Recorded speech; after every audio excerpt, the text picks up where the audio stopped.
Cervical cancer வந்து hereditary கிடையாது. அதாவது ஃபேமிலியில ஒருத்தருக்கு இருந்தா இன்னொருத்தருக்கு வரணுங்கிற அவசியம் கிடையாது.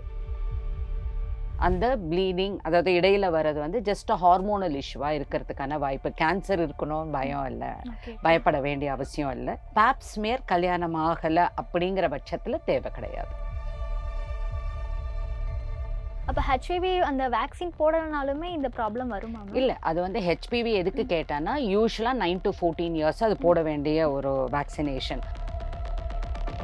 ஹெச்பிவி வேக்சினேஷன் பண்ணியிருந்தா இந்த செர்வைக்கல் கேன்சர் வரதுக்கான வாய்ப்பை நம்ம நல்லா குறைச்சிடுறோம்.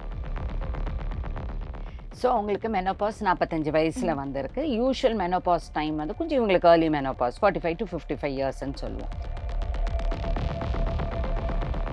நமக்கு வரக்கூடிய ஃபீமேல் ஹார்மோனு நமக்கு ரொம்ப நல்ல ஹார்மோன் அது.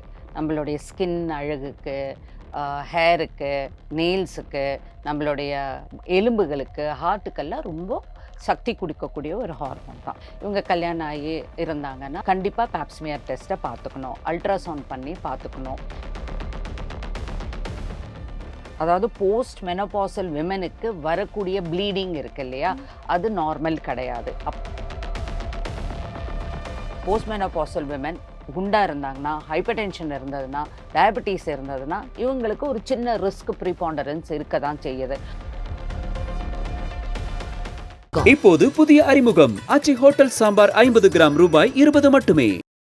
ஹலோ மக்களே, நான் அனு. இன்னைக்கு நம்ம கூட cancer specialist doctor Rathnadevi ma'am இருக்காங்க. ஸோ அவங்க கிட்ட நிறைய விஷயங்களை கேட்டு தெரிஞ்சுக்கலாம். வணக்கம் மேம். வணக்கம்மா. எப்படி இருக்கீங்க மேம்? நல்லா இருக்கேம்மா. Okay ma'am. மேம் நான் சொன்ன மாதிரி நம்மளோட வாசகர்களுக்கு வந்து நிறைய டவுட்ஸ் இருக்குது மேம் கேன்சர் பற்றி. ஸோ அதில் மதுரையிலேருந்து ஒரு வாசகர் ஒரு டவுட் கேட்டிருக்காங்க மேம். என்ன அப்படின்னா, என்னோட மகளுக்கு 18 வயசாகுது. அவளுக்கு பீரியட்ஸ் ஃபஸ்ட்டு பீரியட்ஸ்க்கும் செகண்டாக இருக்க பீரியட்ஸ்க்கும் நடுவில் ட்ராப்பாக ப்ளீட் ஆகிட்டு இருக்கு. அவளுக்கு பேப்மியர்ஸ் டெஸ்ட் எடுக்கணுமா? ஏன் கேட்குறேன் அப்படின்னா, என்னோட அம்மாவுக்கு சர்வியல் கேன்சர் இருந்துச்சு. ஸோ அதனால் கேட்குறேன் அப்படின்னு சொல்லியிருக்காங்க மேம். முதல்ல பயம் வேண்டாம். சரியா? செர்வைக்கல் கேன்சர் வந்து ஹெரிடிட்ரி கிடையாது. அதாவது ஃபேமிலியில ஒருத்தருக்கு இருந்தா இன்னொருத்தருக்கு வரணுங்கிற அவசியம் கிடையாது. 18 வயதான மகளுக்கு அப்படின்னு சொல்லியிருக்கீங்க. ஒரு பீரியட்ஸுக்கும் இன்னொரு பீரியட்ஸுக்கும் நடுவுல ட்ராப்பா பிளட் வருதுன்னு சொல்லியிருக்கீங்க. அதனால இது செர்வைக்கல் கேன்சரா இருக்குமோங்கிற ஒரு பயத்துல கேட்டிருக்கீங்க. எனக்கு தெரிஞ்சு நீங்க அந்த 18 வயது பெண்ணுக்கு ஹெச்பிவி வேக்சினேஷன் பண்ணியிருக்கீங்களா? அப்படிங்கிறது எனக்கு தெரியணும். நம்பர் 2 கல்யாணம் ஆன மகளா இவங்க? இல்ல கல்யாணம் ஆகாத மகளான்னு நமக்கு தெரியல. 18 வயசு கல்யாணம் ஆயிருக்காதுன்னு நான் நினைக்கிறேன். ஸோ இந்த மாதிரியான சிச்சுவேஷன்ல அந்த ப்ளீடிங் அதாவது இடையில வர்றது வந்து ஜஸ்ட் ஹார்மோனல் இஷ்யூவா இருக்கிறதுக்கான வாய்ப்பு. கேன்சர் இருக்கணும்னு பயம் இல்ல. ஓகே. பயப்பட வேண்டிய அவசியம் இல்ல. உங்களுடைய அம் அ கைனகாலஜிஸ்ட்ட போய் பார்த்தீங்கன்னா, அது என்ன ப்ராப்ளம் அப்படின்னு பார்த்துட்டு அதுக்கான சிகிச்சை பண்ணாவே இந்த பிரச்சனை முடிஞ்சு போயிரும். பேப் ஸ்மியர் கல்யாணம் ஆகல அப்படிங்கிற பட்சத்துல தேவை கிடையாது. Okay ma'am. அப்போ ஹெச்ஐவி அந்த வேக்சின் போடலனாலுமே இந்த ப்ராப்ளம் வருமா மேம்? இல்ல. அது வந்து ஹெச்பிவி எதுக்கு கேட்டான்னா, யூசுவலா 9 to 14 இயர்ஸ் அது போட வேண்டிய ஒரு வேக்சினேஷன். அதனால இப்ப கேட்கறதன் மூலியமா அவங்க போடலன்னா, தேர் இஸ் ஆப்பர்ச்சுனிட்டி அவங்க போய் போட்டுக்கலாம். ஏன்னா 26 இயர்ஸ் வரைக்குமே நல்லாவே எஃபெக்டிவா இருக்கக்கூடியது. ஆனா 06 அந்த மாரி 036 அந்த மாதிரியான டோசஸ் குடுக்க வேண்டியதா இருக்கும். மோர் தென் 14 இயர்ஸ்ன்னா. ஸோ அவங்க பண்ணலன்னா அது போய் பண்ணிக்கலாம். அண்ட் ஹெச்பிவி வேக்சினேஷன் பண்ணியிருந்தா இந்த செர்வைக்கல் கேன்சர் வரதுக்கான வாய்ப்பை நம்ம நல்லா குறைச்சிடுறோம். அண்ட் இந்த சின்ன பெண்ணுக்கு 18 வயசுக்கு அந்த கேன்சர்ன்னு பயப்பட வேண்டிய அவசியம் இல்ல. பேப் ஸ்மியர் கல்யாணம் ஆகலைன்னா தேவையும் இல்ல. Okay ma'am. இப்போ இந்த சர்விக்கல் கேன்சர் வந்து ஜெனட்டிக்கா வருமா மேம்? ஏன்னா என் அம்மாவுக்கு இருந்திருக்கு. அதனால என் பொண்ணுக்கு வருமான்னு கண்டிப்பா கேட்டிருக்காங்க. கிடையாதும்மா. அதுதான் நான் உங்களுக்கு சொன்னேன். அவங்க அம்மாவுக்கு இருந்ததுனால இவங்க கேட்டிருக்காங்க ஒரு பயத்துல. அம்மாவுக்கு இருந்ததே மகளுக்கு வந்துருமா? அப்படிங்கிற ஒரு பயத்துல கேட்டிருக்காங்க. அது ஹெரிடிட்ரி கேன்சர் கிடையாதும்மா. Yes doctor. நெக்ஸ்ட் ஒருத்தங்க திண்டுக்கல்ல இருந்து ஒரு கொஸ்டின் கேட்டிருக்காங்க. என்ன கேட்டிருக்காங்க அப்படின்னா, எனக்கு வந்து 45 வயசாகுது. என்னோட 45 வயசுலயே பீரியட்ஸ் நின்றுச்சு. ஸோ அப்போ ஈஸ்ட்ரோஜன் அப்படிங்கிறது சுரக்காது. ஸோ எனக்கு கேன்சர் வரதுக்கு வாய்ப்பு இருக்கா? அப்படி வருது அப்படின்னா, அதை முன்னாடியே ப்ரிவென்ட் பண்றதுக்கு என்ன வழி அப்படின்னு சொல்லியிருக்காங்க. ஸோ அவங்களுக்கு மெனோபாஸ் 45 வயசுல வந்திருக்கு. யூசுவல் மெனோபாஸ் டைம் வந்து கொஞ்சம் இவங்களுக்கு ஏர்லி மெனோபாஸ் 45 to 55 இயர்ஸ்ன்னு சொல்லுவோம். நமக்கு வரக்கூடிய ஃபீமேல் ஹார்மோனு நமக்கு ரொம்ப நல்ல ஹார்மோன் அது. நம்மளுடைய ஸ்கின் அழகுக்கு, ஹேருக்கு, நெயில்ஸுக்கு, நம்மளுடைய எலும்புகளுக்கு, ஹார்ட்டுக்கெல்லாம் ரொம்ப சக்தி குடிக்கக்கூடிய ஒரு ஹார்மோன் தான். இப்போ இவங்களுக்கு இது நின்று போனதுனால அவங்களுக்கு ஒரு பயம், நான் எப்படி என்ன ப்ரிவென்ட் பண்ணிக்கணும்னு. ஒன்றுமே இல்லை, ரெகுலர் கேன்சர் ஸ்க்ரீனிங் போகணும். மேமோகிராம் 40 வயதுக்கு உட்பட்ட பெண்களுக்கு நம்ம வந்து மேமோகிராம் வருஷத்துக்கு ஒரு முறை, அது மேமோகிராம்ங்கிறது ஸ்பெசிஃபிக்கான ஒரு டெஸ்ட் பிரஸ்ட் கேன்சர் பார்த்துக்கிறதுக்கு. இவங்க கல்யாணம் ஆகி இருந்தாங்கன்னா, உங்களுடைய ஹஸ்பண்ட் கூட இருந்தாங்கன்னா, தாம்பத்திய உறவுகளில் இருந்தாங்கன்னா, கண்டிப்பாக பேப்ஸ்மியர் டெஸ்ட்டை பார்த்துக்கணும், அல்ட்ராசவுண்ட் பண்ணி பார்த்துக்கணும். There are set of test, cancer screening test.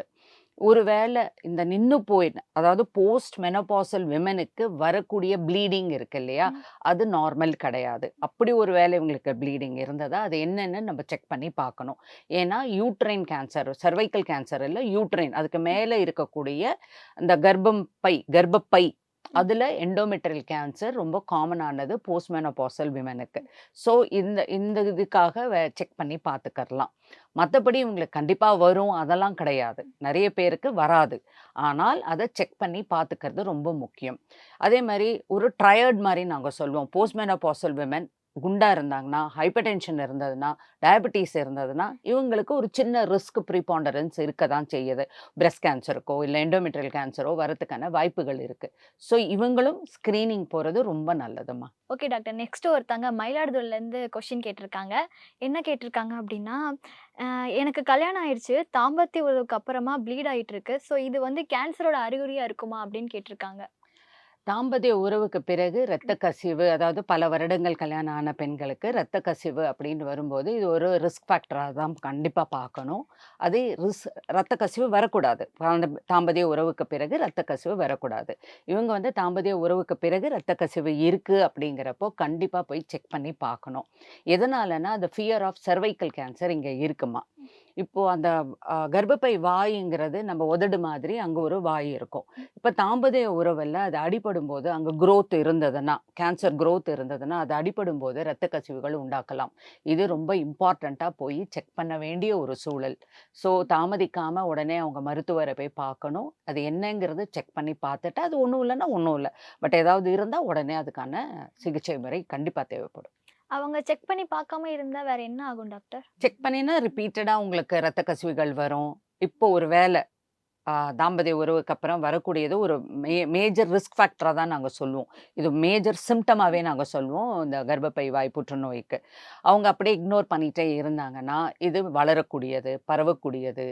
So இப்போ ரொம்ப ஏர்லியராக இருக்கக்கூடிய ஸ்டேஜ்லேயே நம்ம பிடிக்காம போயிட்டோம்னா வளர்ந்து பெருசாகும்போது சிகிச்சை முறையும் ஜாஸ்தியாகும், அதனால் ஏற்படக்கூடிய பாதிப்புகளும் ஜாஸ்தியாக இருக்கும். ஸோ டெஃபினட்டாக போய் பார்க்காம இருக்கிறதுங்கிற ஆப்ஷனே கிடையாது. டெஃபினட்டாக போய் செக் பண்ணி தான் ஆகணும். பக்கத்தில் உள்ள டாக்டரை போய் இந்த மாதிரி தாம்பத்திய ஒரு போஸ்ட் காய்டல் ப்ளீடிங் அப்படின்ட்டு நாங்கள் சொல்லுவோம். இது வந்து ரொம்ப இம்பார்ட்டன்ட் ஃபேக்டராக தான் நாங்கள் பார்ப்போம். அது என்னங்கிறது பார்த்தே ஆகணும். இன்ஃபெக்ஷனாக கூட இருக்கலாம், பட் அது தானா அப்படிங்கிறத பார்த்துக்கணும். Okay doctor. எங்களோட வியூவர்ஸ்க்காக இருக்கட்டும், இல்லை குமுதம் ஸ்நேகிதி மேகசினோட வாசகராக இருக்கட்டும், எல்லாரோட டவுட்ஸ்க்குமே ரொம்ப அழகாக கிளியர் பண்ணிட்டீங்க டாக்டர். ரொம்ப தேங்க்யூ. தேங்க்யூம்மா. இப்போது புதிய அறிமுகம் ஆச்சி ஹோட்டல் சாம்பார் 50 கிராம் ரூபாய் 20 மட்டுமே.